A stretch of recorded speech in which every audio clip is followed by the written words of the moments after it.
kita mau ngobrol di mobil. Kita lewat sini apa? Tapi mau beli makan dulu sama Dita. Let's go. Udah mau hujan.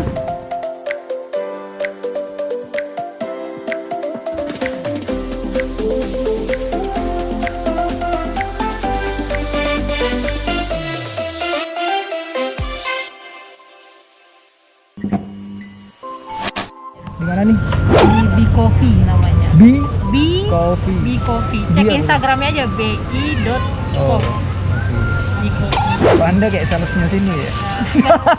Soalnya ini tempatnya enak. Oke. Hidden gem gitu. Ya udah ntar kita ngobrol apa nggak tahu. Pokoknya kita pesan makan dulu. Nggak usah dipamerin ya, pamerin kayak sinetron. Iya. Nanti pengen lagi. Oke. Dah.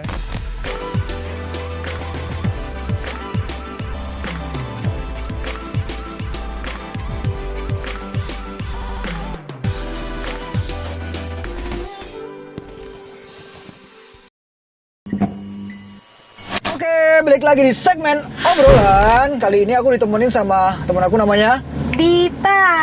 Dita Boking. Kamu kasih efek ya belakangnya ya. Dita.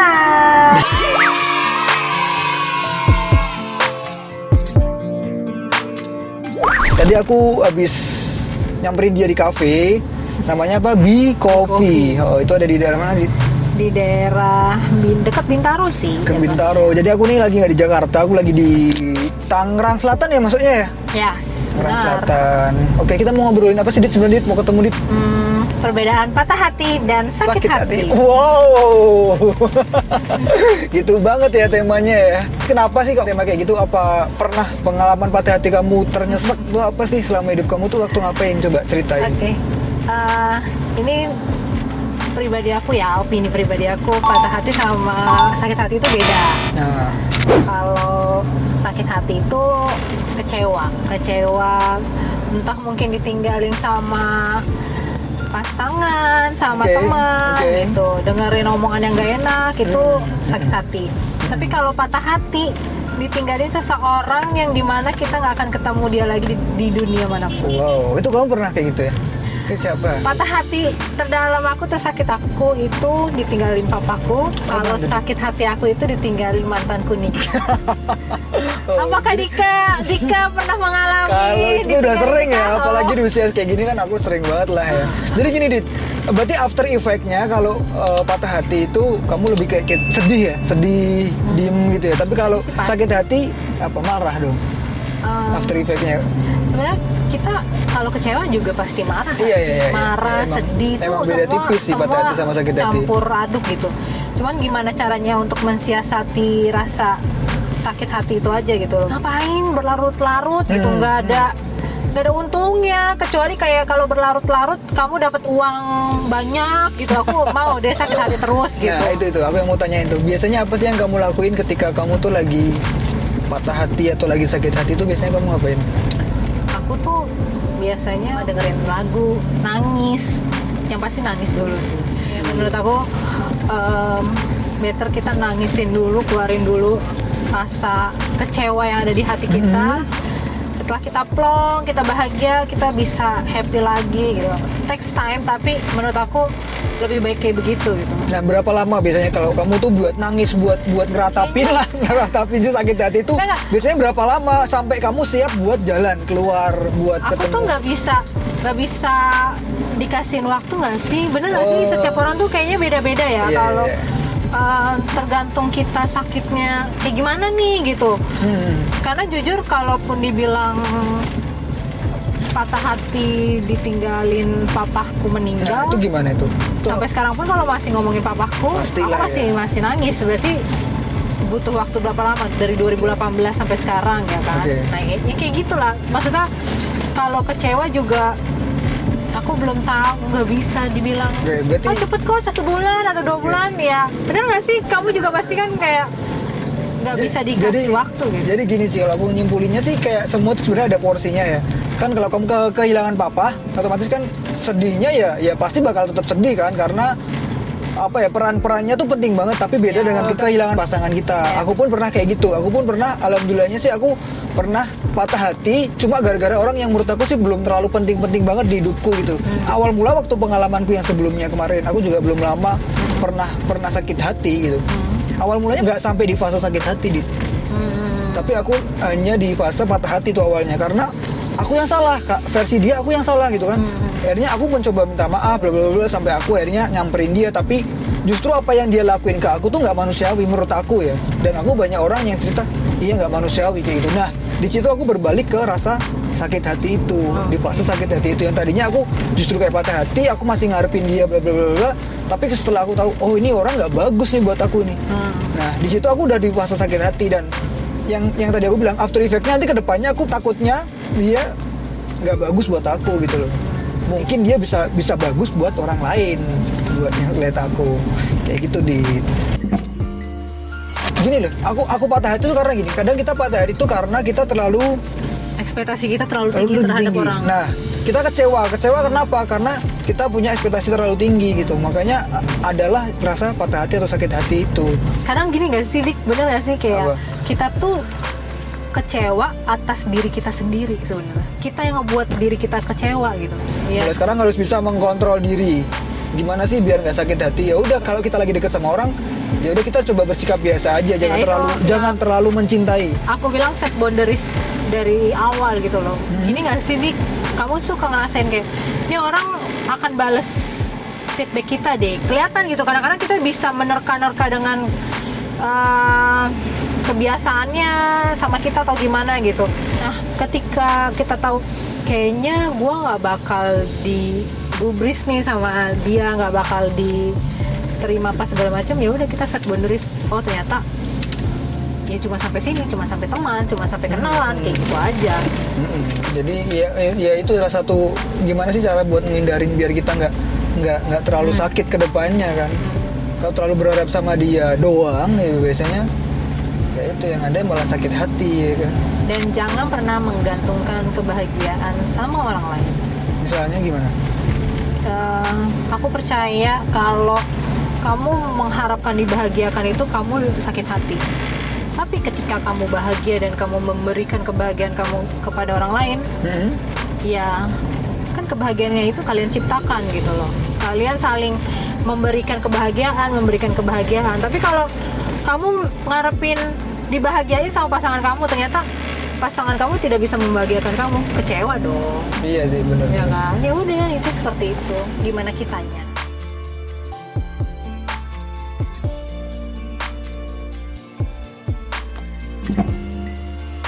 Terakhir sakit hati kapan? Bukan patah hati ya, yang sakit hati ya yang gue tanya ya. Sakit hati karena di ghosting gak sih? Pernah ya? Beberapa kali ya? Kayaknya ghosting tuh lagi Marak, lagi hit. ya, hits banget gak sih gitu loh. Maksudnya kayak dulu terkenalnya PHP, ya, terus sekarang ghosting. Itu apa? Biasanya kayak gimana tuh? Kenapa kok sampai ghosting? Berarti kan ada peran dong. Berarti kamu seolah-olah jadi korban dong di situ posisinya. Sebenarnya gini ya, aku juga bingung. Mungkin dari sisi aku bilangnya itu ghosting, mungkin dari sisi orang tersebut ya nggak ghosting, orang kita nggak ada apa-apa kok, jadi bebas. Makanya di situ bebas aja gitu. Sebenarnya aku masih bingung di posisi seperti itu sih. Ya maksudnya ya kadang-kadang pro dan kontra aja kan. Pemikiran misalkan aku sama kamu tiba-tiba ngilang. Ya karena kita nggak ada apa-apa ya aku mikirnya ini cowok ghosting banget. Padahal kamu mikirnya ya emang kita nggak ada apa-apa gitu. Kecuali kalau ghosting menurut aku gini. Aku pernah dekat sama seseorang, misalkan kita intens sampai seminggu, 2 minggu, taruhlah 1 bulan gitu ya. Chat-chatan, telepon, jalan bareng apa segala macam. Memang kita nggak pernah ada status apa segala macam. Dan terus? Akhirnya tidak tahu kenapa tiba-tiba si cowok itu pergi gitu. Nah itu yang aku bisa bilang dikategorikan itu ghosting gitu. Sorry ya, maksud aku gini. Kalau memang nggak suka ngomong. Ketika kamu datang ketuk pintu, pulangnya harus pakai salam dong. Ya, gitu. Jangan jadi maling gitu loh. Jangan jadi maling. Aku bingung ya sama orang-orang yang nggak enakan kayak, aduh kalau ngomong gini nanti nyakitin hati. Justru kalau menurut aku pribadi, kalau kalian tiba-tiba ninggalin seseorang tanpa ngasih tahu alasannya, itu kasihan orang yang ditinggalin. mereka tuh bisa berpikiran, gue ada salah apa ya, gue kenapa gitu, Kenapa? apa yang gue Nah, lakukan itu tuh, aku juga pernah kayak gitu tuh. Maksudnya jadi kita yang jadi menyalahkan diri kita sendiri, Nah. padahal kita nggak kenapa-napa Nah, gitu. gitu. Emang merekanya aja itu yang jahatnya orang tuh kayak Makanya kan setiap kali ada masalah, aku sih nyaranin buat apapun itu ya, sama temen, ntar sama pasangan kita atau sama siapapun lah. Setiap ada masalah tuh bagusnya tuh speak up. Nah, Jadi benar. duduk ngobrol dulu Diomongin. masalahnya apa, jangan sampai permasalahan itu yang timbul sakit hati terus nggak selesai gitu aja gitu loh. Itu sih menurut aku nggak bagus. ya Nah, intinya sih sebenarnya komunikasi yang baik itu bisa menghasilkan hubungan yang baik. keren banget kita 2021. Tolong di garis bawah, Komunikasi yang baik, akan menghasilkan hubungan yang baik. Keren. Benar dong, ya kan? Kalau kamu bisa bilang enggak, kepercayaan yang nomor satu. Gimana kamu bisa membangun kepercayaan kalau komunikasi kalian aja tidak Oke, baik? bagus, benar. Kalau sakit hati di lingkungan sekitar nih, ke teman-teman atau apa Omongan tuh, tetangga nggak sih? ya biasanya apa sih yang bikin kamu kayak sakit? Aduh, ini kok kayak gini banget ya, kayak aku nggak suka deh dengernya nih. Aku sakit nih kayak gitu dengernya, kayak gitu apa sih? Jadi sebenarnya gini ya, kalau menurut aku semakin kita terbiasa dengan kata-kata itu, semakin hati kita makin biasa aja. Jadi nggak dibawa sakit hati gitu. Tapi Iya. kalau misalkan menemukan sesuatu kata-kata yang baru, ih kok dia begini sih gitu, itu pasti jatuhnya sakit hati gitu loh. Oke. Kalau aku sih ya sebenarnya gini, kalau aku pribadi sakit hati itu kan sebenarnya feedback yang kita berikan terhadap apa yang orang lain berikan ke kita kan. Nah, aku harus bisa milih nih, aku harus sakit nggak atau aku harus biasa aja nggak gitu. Berarti kamu set boundaries sama diri kamu dong. Yes, ya aku kan? sekarang udah mulai terbiasa di fase itu sih, di posisi seperti itu. Apalagi aku terkenal sama temen-temen tuh, aku orangnya emosional, gampang marah. Itu teman-teman udah pada tahu lah, Dika tuh gampang marah, emosi. Tapi setelah umur sekian, kayaknya udah nggak perlu lah kayak gitu-gitu Iya kan. nggak sih, ya kan? Betul. Kalau aku sekarang mikirnya gini ya, sorry nih ya, skincare kita kan mahal ya. Perawatan muka nggak ada yang murah. Betul. Kalau kita marah, mengkerut segala macam, Ini kayak gini Kita- ya, udah keriput juga. ya kita butuh perawatan nggak sih? Kadang-kadang tuh aku gitu, daripada berantem, Heeh. emosi, ngeluarin kata-kata yang nggak enak dan Nah. bikin aku dosa juga, udah lebih diemin aja ya, Yuk. biarin aja. Waktu di fase-fase patah hati itu kan kita ngerasa jadi kayak lebih menghargai diri kita sendiri, iya nggak sih? Nah, kalau menurut aku gini, berterima kasihlah telah merasakan yang namanya dikecewain, yang namanya patah, karena dari situ kita bisa belajar mengenal diri kita sendiri. Nah, kan sebelumnya kayak kita ada hubungan mungkin toxic relationship ya, aku nggak ngerti. Kita tiap hari dibikin sakit hati nih. Kita terlalu bingung ngurusin perasaan dia sampai Nah. akhirnya kita lupa buat ngurusin perasaan kita sendiri kayak gitu. Ketika pas patah hati, aku sih biasanya kayak aku lebih seneng diem dulu sih di rumah daripada aku harus jalan. Kayak waktu kita pertama kenal kan, Iya. kamu ngajak keluar kemana aku nggak pernah mau kan, karena itu waktu memang faseku lagi Ditolak guys. lagi patah hati gitu. Jadi kayak aku udahlah, aku mending di rumah aja, aku lebih mengenal diriku sendiri, aku lebih ngedeketin. Jadi gini, kita kan bisa ngomong masalah kita datang karena Tuhan dong. Nah, aku balikin lagi ke Tuhan, gimana solusinya, kayak gitu sih aku. Iyalah. Nah, kebetulan aku kan musisi, jadi kayak ya aku curhatnya di lagu kayak gitu. Aman ya. Bikin Jadi- lagu-lagu sedih lagu-lagu gitu ya. sedih. Jadi orang nggak tahu ini sebenarnya Dika tuh kayak kenapa gitu kan, beda sama orang yang mungkin galau update status, Insta story-nya sampai titik-titik kayak bintang Nah, gitu. sebenarnya gini ya, sebenarnya ya, aku juga Pernah kan? sorry, karena aku orangnya senang cerita. Aku Yes, senang buat oke, cerita. oke. Aku talkatif banget Oke, gitu. oke. Aku tuh paling benci sama orang yang menjudge kayak ngapain sih sedih di Enggak. yang baru-baru di sosmed apa segala Itu mungkin salah satu ekspresinya. Setiap orang tuh punya caranya masing-masing. Betul sekali. Nah, ini aku mau bilang, kalau aku ya kebetulan lewat lagu. Nah, Tapi pasti ada aja yang komen tau. Jadi kayak, ya ngapain sih lo sedih bikin lagu? kok lagunya kayak gini mas, lagi galau ya? Iya, pengalaman pribadi ya, ya kan? Kayak tadi mamaku juga tuh, Dek ini lagu ingin kembali kamu yang bikin ya? Emang ingin kembali sama siapa, kata dia kayak gitu. Ada chatnya masih aja tadi sore ini barusan. Semakin dewasa kita tuh semakin Mhm. ya udah biarin aja orang berekspresi, mau ngapain kek, Iya, mau sebenarnya mau bikin video dia nangis Kayak siapa dulu? nyanyi. Dulu pernah ada tuh kalau nggak salah, Karin ya? Ya maksud aku kayak Iya. kenapa enggak gitu, bebas aja mengekspresikan rasa itu gitu Iya, loh. betul. Jangan malah jadi dihujat karena kita nggak pernah tahu sakitnya orang itu seperti Betul apa. Ya itu emang mungkin cara buat healingnya tuh kayak gitu. Kita mau cerita ke siapa nggak bisa, akhirnya kita bikin status, kalau aku sih nulis lagu, ada orang yang sampai bisa jadi buku, ada juga dari kesedihannya jadi karya gitu kan. Iya, jadi menghasilkan kan.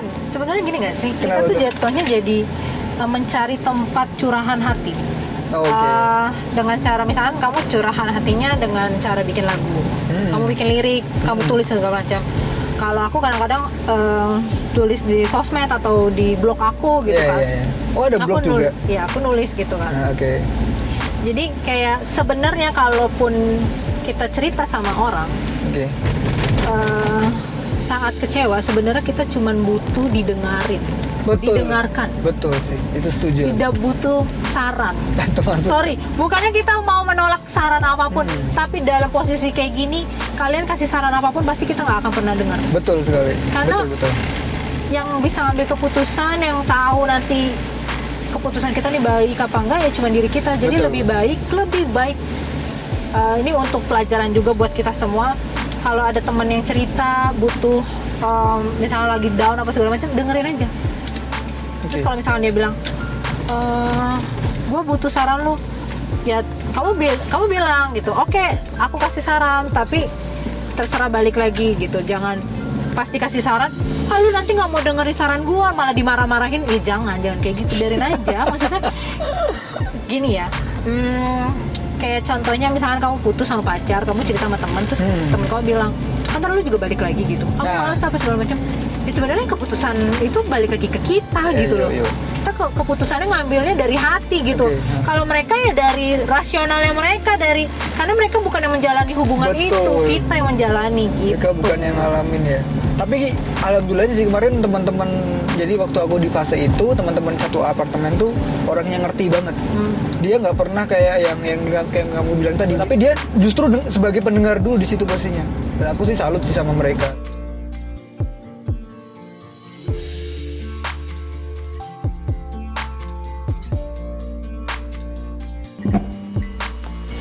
Kalau misalnya sakit hati emang bagusnya sih ya jangan sampai pelariannya ke hal-hal negatif ya nggak sih Dit? Sama jangan pelariannya ke orang lain, please jangan. Maksudnya gimana? Jangan jadikan hati orang lain tempat pelarian. Oh, Ya. jadi tapi biasanya banyak loh kayak gitu. Jangan jadikan hati seseorang tempat healing. Oh, Please, jadi jangan. halte. Jadi kayak kalau hati kalian belum siap, kalian belum sembuh dari rasa sakit hati kalian, please sendiri aja dulu nikmatin hidup kamu, gitu ya. Tapi bahagiain kan diri banyak kan kamu. kayak coba nyari pasangan dulu biar lupa sama yang udah gitu. Itu kita menjadi manusia yang jahat sih menurut aku. Gitu ya? Menurut aku ya. Hah? Jadi jatuhnya kita malah bikin orang sakit hati Sakit hati lagi, lagi padahal ya? kita sakit hati. Berarti mau nggak mau kan lu harus ngerasain sakit hati gua dong. Oh, tapi percaya karma nggak sih orang yang nyakitin orang pasti bakal kena lagi nggak sih? Itu percaya nggak kamu kayak gitu? Percaya. Sebenarnya jatuhnya bukan karma ya, kan sebenarnya tindakan apapun itu pasti ada feedback ke hidup kita, Oke, berarti baik gini. dan buruknya. Berarti mungkin kan dulu aku pernah di fase sakit hati. Aku memang pernah nyakitin orang, mungkin kayak gitu. Ya udahlah, aku nggak nganggep orang itu salah juga gitu. Berarti sebenarnya kalau ketika kita disakitin sama orang, harusnya kita maafin orang itu dong. Jangan sampai nanti kalau kita masih dendam sama orang itu kena karma lagi dari kita dong. Iya. Berarti nggak selesai ya? Berarti Iya. estafet dong. Iya, jadi jangan. Ya maksudnya memang sih sebenarnya gini ya. Kalau banyak yang bilang, ya gampang aja nyuruh minta maaf apa segala macam. Ya memang susah. Pada kenyataannya susah. Oke. Gini ya, hadiahnya itu bukan kipas angin nih, mohon maaf. Door Tapi kan prize. pahala ya. Iya. Hadiahnya bukan kipas angin, bukan TV gitu. Jadi memang memaafkan itu paling susah. Tapi Iya. dengan cara kita tidak mengingat-ingatnya lagi, percaya deh sama aku.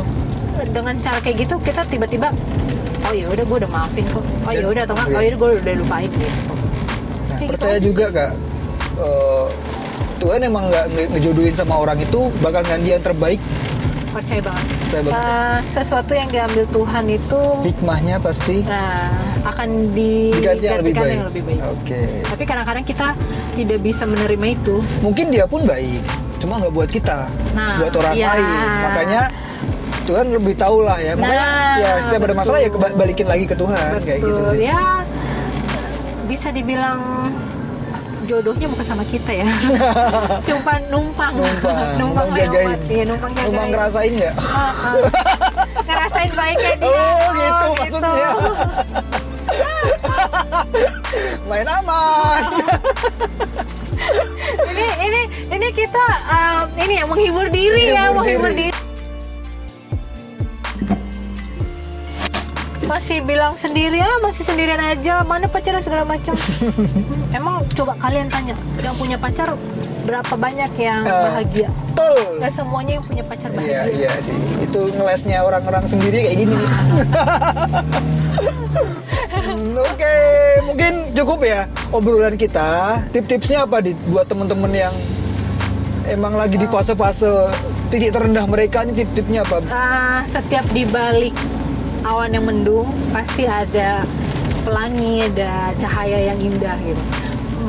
Maksudnya percaya deh, segala macam sakit, kesedihan, musibah itu pasti nanti ada satu hikmahnya gitu yang nantinya kamu bisa, oh iya ya, karena ini gue bisa begini, karena ini gue bisa begini, kalau dulu gue nggak begini gue nggak akan begini gitu. Jadi percaya aja gitu.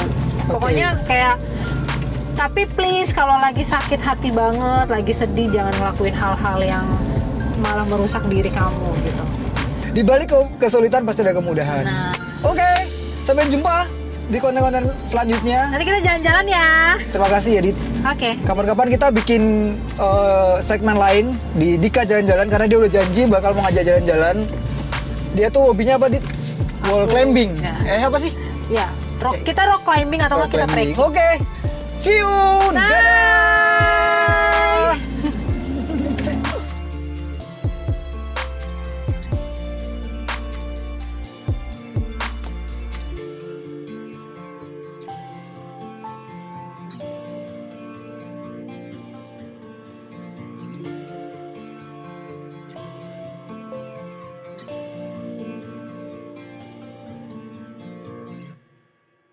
Bukan sekedar tontonan, jadikan karyamu sebuah tuntunan.